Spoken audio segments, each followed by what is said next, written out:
With us is the former mayor of Myrtle Beach, Mark McBride. Good morning, Mark. Nice to have you with us. Good morning. How are y'all doing today? We're doing fine. How are you doing today? It's over. All right. Tomorrow. Yeah, I'll bet. Yeah, to the race line, right? 7 o'clock tomorrow night. That's last right. stretch.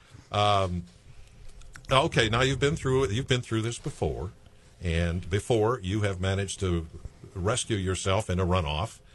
Are you confident that can happen again? Well, it's always an opportunity. Mm-hmm. You know, we need to talk about the jobs, the economy, the ad tax, and law and order. I mean, that's been my message the whole time, and we have a divided city. We have a united council, but a divided city. And we just need to bring this city together and go forward with a positive direction for the city. Okay, well, that's what I wanted to talk to you about this morning, because we've heard so much negative campaigning out there. Right. Frankly, Mark, we'd just like to know your vision. Not, without the gigging the other guys. What about your vision? I want to talk about gigging the other guy. It's absolutely been the dirtiest campaign money could buy. You're not alone on that one. And I haven't thrown any of the mud. And I do want to address one thing. Yesterday when I picked up the Sun News and read about the fistfights. Now, the fistfights have been on the radio. They've been on the TV. You know, my fistfights, my fistfights, my fistfights. And, Steve, I would just like to ask, have a gentleman's agreement. There was one. There was one. Yeah. There was only one. But just talk about the facts, that's all. Right.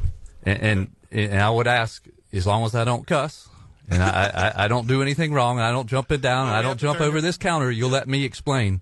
I want to defend myself against that one fight. You go right ahead. All right.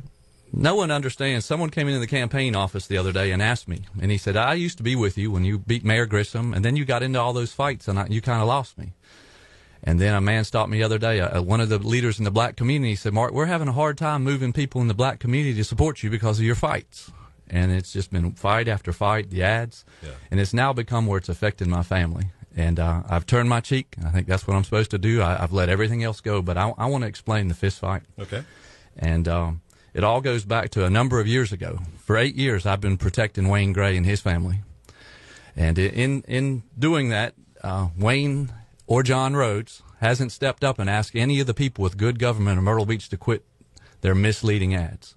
Mr. Pete Pierce, he's a former city council member, the chairman. He's employed with Myrtle Beach National. Mm-hmm. And Wayne Gray was stopped behind Fuddruckers one night by a Myrtle Beach police officer, Mr. Glenn Lane. At that time, Wayne was in a compromising position with a woman. Well, why are you saying this now? Because it's old news and he's won his election. I mean, there's no... Because it's the attacks on me about the fist fight that I didn't start. Yeah, okay. And well, this was all in the news, but if you want to... No, it really's never been explained. No, we did on the air. So at that time, Mr. Gray threatened Mr. Lane with his job, and if this ever gets out, I'll have your job. One thing led to another. Mr. Leith and city attorney at that time, Wetland, went to the city's labor attorneys in Columbia to try to get advice. They were told by our labor attorneys there wasn't anything you could do because it involved a city employee and an elected official. Mm-hmm. I went to Greg Hembry. And at the advice of Solicitor Greg Hembry, he said, Mark, you have a responsibility as the head of the city to address this personnel issue. I also went to Councilman Harry Charles, who is a former solicitor, and Harry's response was, boy, I'd like to be a fly on the wall when you bring that up to see Wayne's response. And I also went to Jonathan Kreskin. He's now with the Waccamaw Foundation, an attorney in Loris. All three of them said I had a fiduciary responsibility.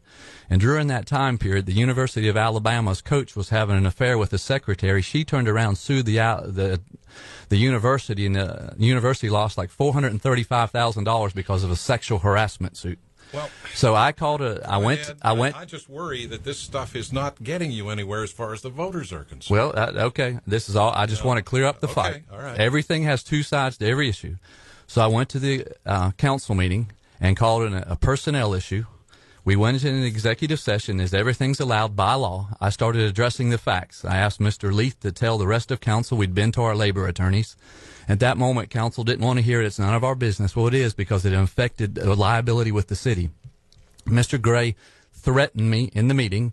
That's on the police record of Rachel Broadhurst. Mm-hmm. He got up and came at me. I wasn't going to sit there and let Wayne swing at me, so I stood up and we got into it. And in that time, we got separated. When I turned up and I twisted, I actually ended up getting a hernia. I went to Mark Borowitz 2 days later, and he kind of laughed. He said, Mark, I saw you in a fight, and now you're in my office. I ended up getting a hernia, a double hernia. The city's self-insured. It cost $18,000. They turned her, and so the taxpayers paid for me getting a hernia.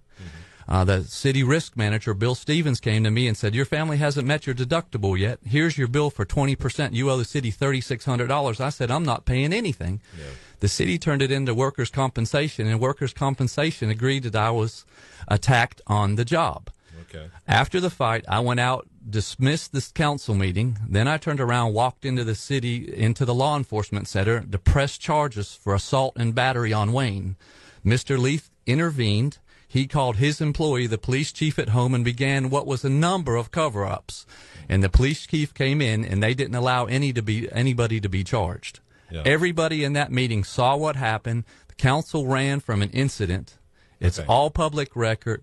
All this is factual. I agree. I agree with you. And I didn't start any fights. Okay, now here's what I just want to add this, and maybe I'll ask you a question here, is that when people use the word fights, don't you think they might have been referring to your rather independent approach to voting for issues on the council, in the sense that, I don't know the number, but so many of them were 6-1, 6-1, 6-1, and you were the one. Don't you think maybe that's part of where the feeling of fight comes from? The literature passed out by Good Government of Myrtle Beach on the website, on the fake Mark McBride fwebsite, talks about fistfights. The quote yesterday from the Sun News says, consequently, even when he's right, McBride ends up on the wrong, and most voters are aware of the fistfights, lawsuits and protest marches that ensure when he is at the helm. It's fistfights, and I don't cause fistfights. Okay.